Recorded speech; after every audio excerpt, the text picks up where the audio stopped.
Chinedu never believed in curses, spirits, or village people. He thought life was physical and there was nothing spiritual about human beings. He never believed in ghosts or forest spirits and always laughed at how silly his grandmother was when she was telling him these stories. Until one day, he kissed the woman, woke up the next morning with sores and maggots coming out of the wounds in different parts of his body. It started on a rainy Thursday night in Lagos. Chinedu had left work, tired, irritated, and he was desperate for a relaxation spot. There was a popular bar close to his work and he went there with his friends. They were sitting together when he suddenly saw a fine babe sitting alone not too far away from them. She was sitting alone with no phone, friends, or drinks. She was just looking around at everyone.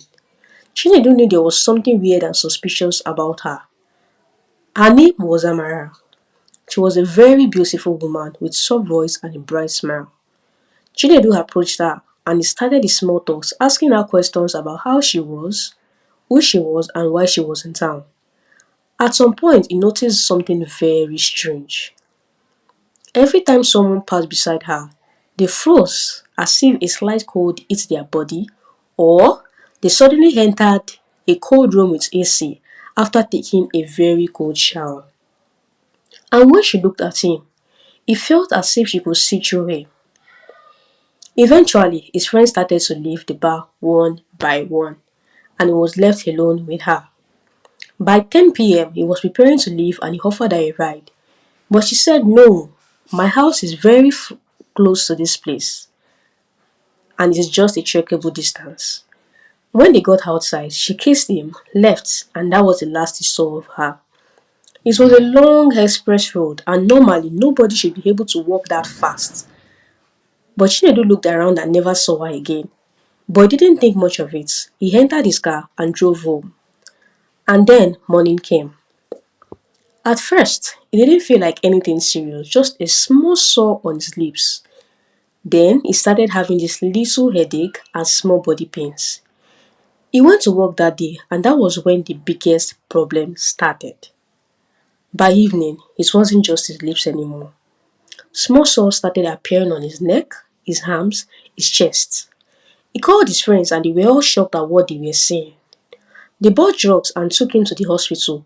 For days he did not feel better, and that was when the doctor told them that they should take him to the village and let his family members take care of him. Because all the drugs that they were trying at the hospital were not working, and this looked more than physical. The sores were not random. They formed lines, curves, like something was being written on his body. They tried every medicine they could think of, but nothing changed. Until one day, his mother came.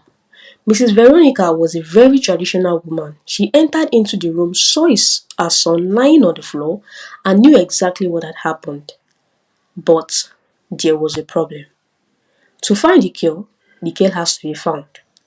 They went back to the lounge for days, but did not find her. He described her to anyone who was willing to hear, but nobody recognized her. Then one day, one of the staff told them the truth. The girl they were looking for, her name is Elizabeth, and she died 4 years ago. She was a young girl about 18 years of age who was brought to work at the lounge until one day she went missing and was never found. Rumors had it that a client at the lounge had lured her to his house, but nobody could confirm whether she was even dead or alive as at then. Few days after, her body was found on a dump site with her organs harvested. There had been rumors flying around in town about men who kissed the young girl and they were having sores all over their body but never found a cure. In that moment, Chinedu understood what had happened to him. The girl was seeking revenge and would not stop until she finds the person who had taken her life. That was the end, and nothing could be done until she was found. Days ran into weeks, months and years. Chinedu became a man who never left his house anymore. Only few friends still checked up on him because many were scared that it would infect them and that lady was never found. The police were involved. Investigators were all over town looking for this mysterious woman, but nobody ever found out to date.